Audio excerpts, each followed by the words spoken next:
Tapi kalau di dapur rumah masing-masing, kenapa terpaksa makan seorang-seorang? Kenapa? Kerana isteri biarkan suami masing-masing makan dalam keadaan keseorangan.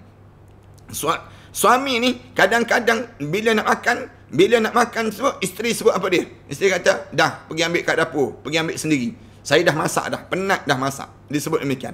Suami pun beratur dengan pinggan ayam, pinggan plastik itu dipanggil. Beratur ambil makanan seorang-seorang. Makan seorang-seorang. Nikmat ni akan hilang. Lama-lama rumah tangga dia akan jadi hambar. Berhati-hati Pak. Isteri ataupun isteri ni dia diajar supaya bila dalam kekeluargaan dia layan suami dia lebih hebat daripada layanan di kedai.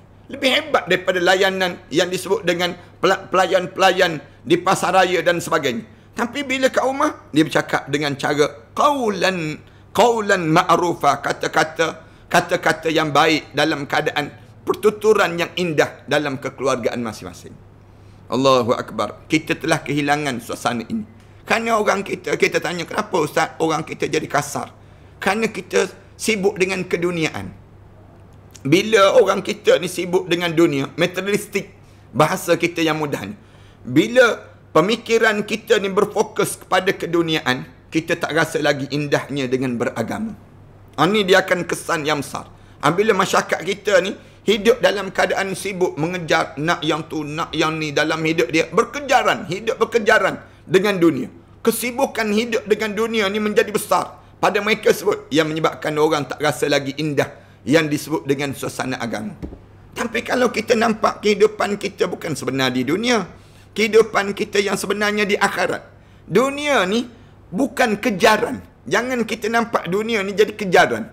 Kalau kita nampak dunia ni jadi kejaran, kita mula berebut. Berebut nak rumah besar, berebut nak handbag banyak, berebut nak kepada kemewahan hidup, berebut dengan benda-benda dunia yang mengiurkan bagi diri kita demikian.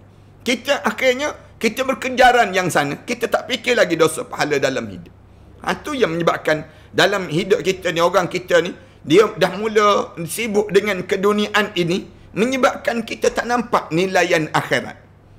Bila kita nampak akhirat, kita tak nampak lagi besarnya dunia ini.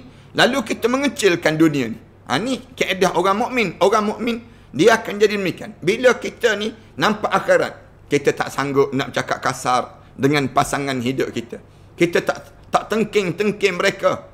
Kita bahkan dalam kekeluargaan kita percakapan yang penuh dengan kesopanan dan ketertitaban. Kenapa jadi demikian? Kerana kita ni tersusun. Ni tak, kadang-kadang rumah jiran sebelah tu boleh dengar tengkingan kita. Sampai peringkat rumah jiran sebelah tahu tu berkelahi tu. Kerana apa dia? Kerana mesti tak betul komunikasi.